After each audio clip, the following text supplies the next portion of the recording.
In tonight's Farrier Files, the Natchez Trace Parkway Bridge in West Nashville has become well known for suicides. Local coalition is now promoting its ideas on how to make the park safer from suicide. Fox 17 News' Dennis Farrier with what you don't see when you are cruising down the beautiful parkway. The beautiful Natchez Trace Double Arch Bridge has a nickname, Suicide Bridge. And what do we do about that? The Natchez Trace Bridge Barrier Coalition will tell you 32 people have jumped off this double-arched concrete bridge since the year 2000. Scary numbers, but so much more than numbers. These were people.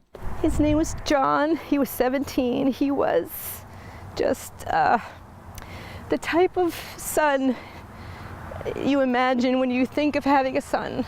You know, he was a beautiful kid. John Miller had a full scholarship waiting for him at the University of Alabama. Nevertheless, it was important to him to have perfect attendance at Brentwood High School right up until the very day, January 29th, 2016. And I went downstairs and he had left his phone on the kitchen counter with his wallet, and he had an alarm set to get up early to finish homework.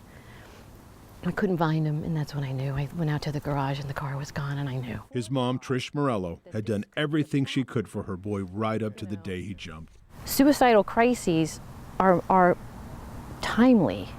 You can have suicidal thoughts and live that way for months, years, but the actual moment, that actual moment where you say, I've had it, this is it, I'm done, that is what we're talking about, the moment. If you take pills, you might have time to call 911. If you're thinking about hanging yourself, you might have a lot of trouble with the setup or even the knot. And how are you going to shoot yourself if you don't have access to a gun? But this bridge, it is so easy, and it's rarely patrolled. And yes, the presence of other people can change everything. What's up, man? Just a few months ago, a despondent MTSU student is ready to jump. I don't want you to do that. You got a family? This Williamson County deputy steps into that darkness. You got brothers, sisters, mom, dad? It ain't worth it, man. You're watching dash cam video. You have family? Would he have really jumped? Consider this, he had already thrown over his backpack, laptop, and phone. We care about you, man. We don't want you doing this.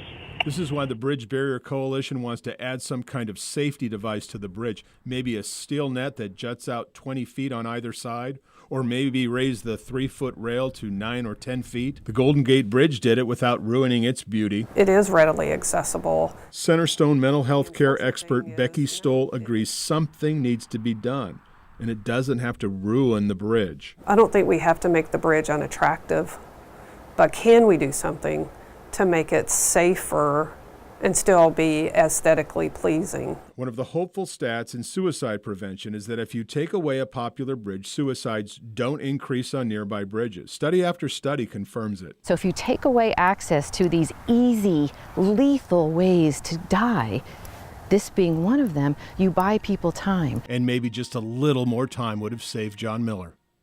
Do you know that people who fail in their suicide attempt usually do not try it again? More than 90% don't do it again, according to studies. That bridge does not offer that second chance.